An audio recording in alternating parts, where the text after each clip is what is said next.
So we've been working on a really intricate quantum device that uses very delicate quantum field technology to really take hold of the molecular level of your every single cell in your body.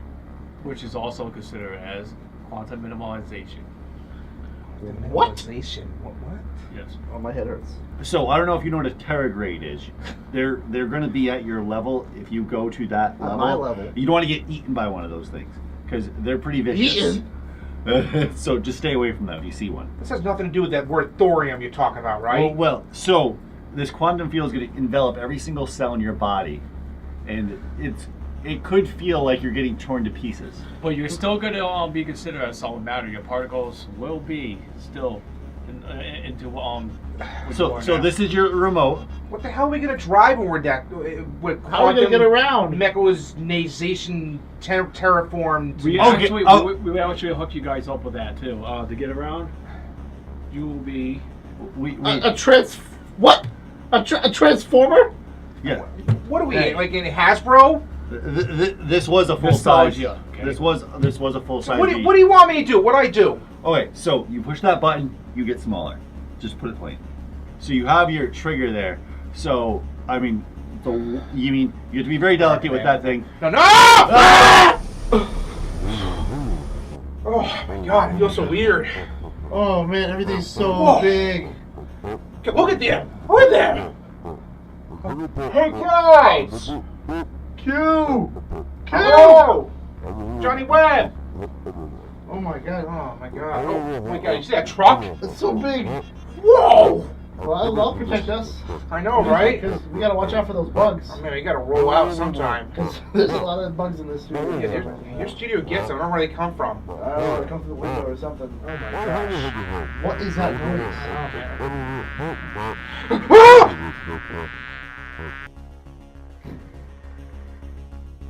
Hey guys, Big One F589 here with Q.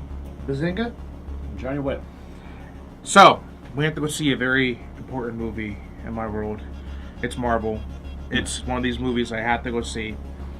We went to see Antman and the Wasp. So, right off the back, it was full comedy. It was... Ragnarok Part 2. You know what? I kind of almost feel it the same way. It was a lot of comedy, a little bit... Like, it was more action compared to Ragnarok, I think. Yes, But a still little not bit more. enough action. But there was a lot of like scenes you know they shot for filler to make that movie a little longer. Yes, and I'd like to see the extended cut again. Like I said, every Marvel movie, because every Marvel movie has movies like scenes that cut out. Yeah. So Ant-Man in this movie, he does have a lot more character growth in this movie. Like I feel like his dedication to his daughter in the movie is really important, most important thing in the movie. Although he was a goofball and a smartass, which Yeah. is pretty cool. And I like that. I like that aspect of the movie. I really think that the movie did a good job with He was way down in the comics, so I was happy with that. Yeah, I think the character growth between Ant-Man and Hank Pym and his daughter, and how they're kind of like butting heads with each other in the movie because of what happened in the first Ant-Man and after Civil War. It's kind of like really interesting to see in the movie. Now, I know you were a fan of Ant-Man and a lot of all the Marvel series, and you were kind of like hoping it was kind of close to the comic book. Was there any point in the movie where you had a comic book moment?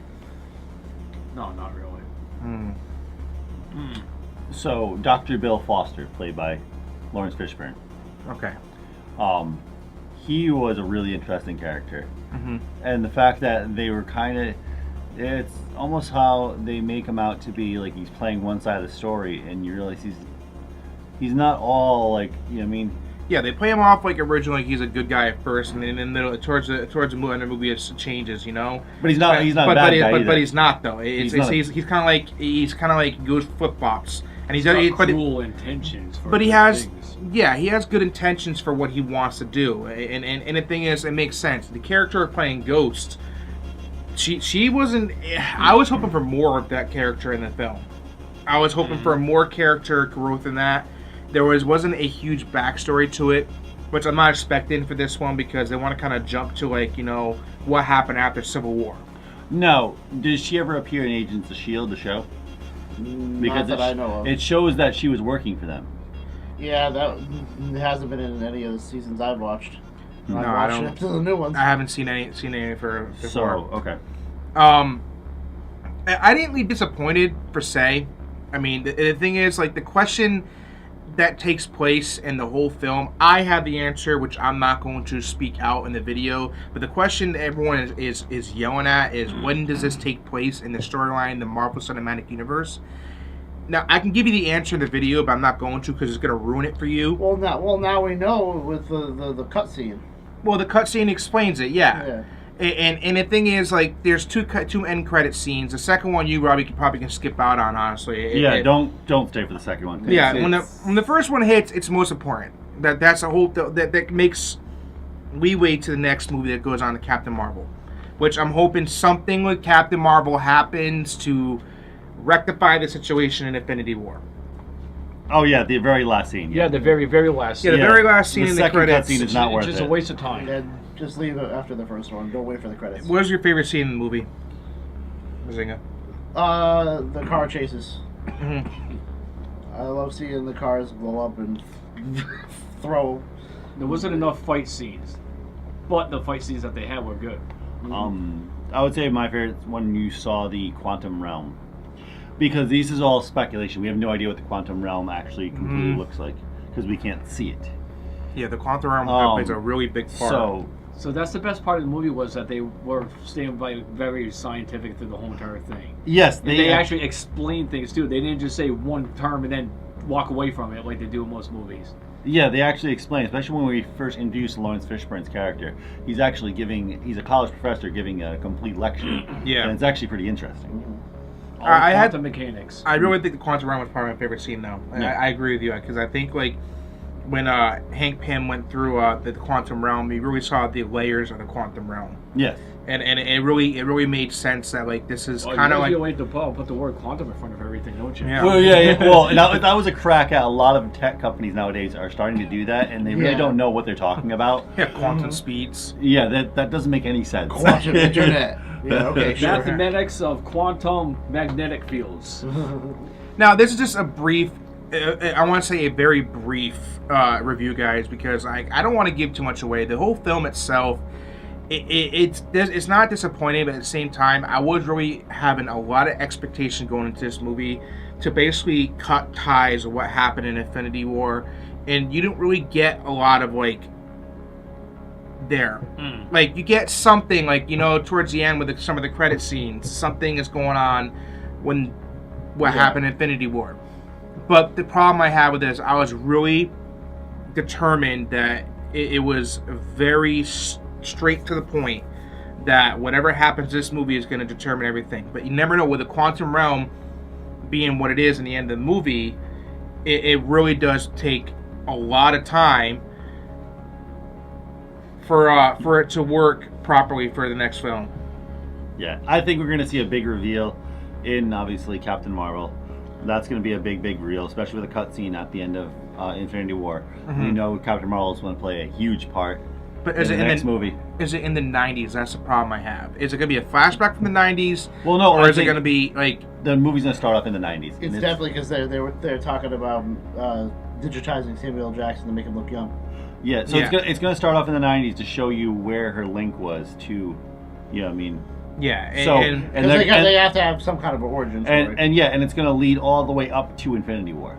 I don't think it's... If it's after Infinity War, it's probably before Infinity War, or it's going to have to be after Infinity War for something to happen. It has to be something... Does anybody else feel that this whole entire thing is just uncomfortable without Wolverine in it? Yeah, well, no, we're going to see, with that thing going off, with seeing Captain Marvel's symbol at the end of Infinity War, that's a tie that it's going to show you what's happening on the other end of that communicator.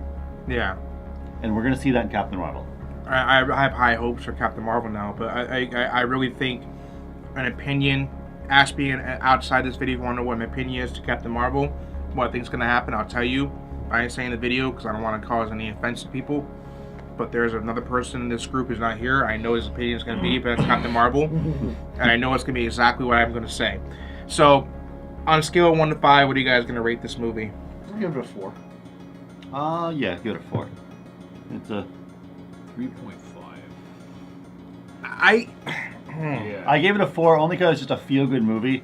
It's not something I'd see twice. But it's just a feel-good movie just to watch. It's fun. It's amusing. I would give it a 3.5 for that Yeah. too. Only for the fact that I had high expectations going into this movie, and it didn't reach my expectations. Well, I did like how they used a lot more of the Ant-Man powers, like Yeah. making the buildings smaller and stuff like that, which That you was- see in the trailer. It's pretty using funny, the though. ants more. Yeah. They were using the ants a lot more. And this is like one of the first... there might have been... I just can't think of any of the Marvel movies that the whole plot of the movie was like for cruel intentions. Taking over the world. Oh, I'm gonna do this. I'm gonna do that. It was for good intentions where each party was trying to do it. Yeah. Even though they could have just talked it out. The only Yeah. bad guys were actually the henchmen that were just trying to get a hold of tech to sell it. And that's the Yeah. question. Who are they and who do they work for? Hydra. I mean, I'm sorry. Ooh. So, anyways, That's guys, a this has been spoiler. Big Benoit 589 with the Gettekt crew and Johnny Webb. Hope you liked that video. Hit the like button, subscribe, comment, thumbs up, follow us on social media. Be sure to follow James Cox and Vern's Family Vlogs for I Am a Creator. Very good community. We work with them hand in hand. They're with us every day. We do stuff, and they also help out other people who need information on how to do things on YouTube. You know, Yeah. it's very, very good community. And they're spreading out to Twitch. They're spreading out to Facebook. Everything. Yep, it's a growing community. Look it up. I'm a creator. Make sure you follow them and signing off. Hail Hydra. Hell, Hydra. Who's Paul Rudd's character in Ant-Man? The characters in Antman include Antman. I hate you, Google. Okay, Google.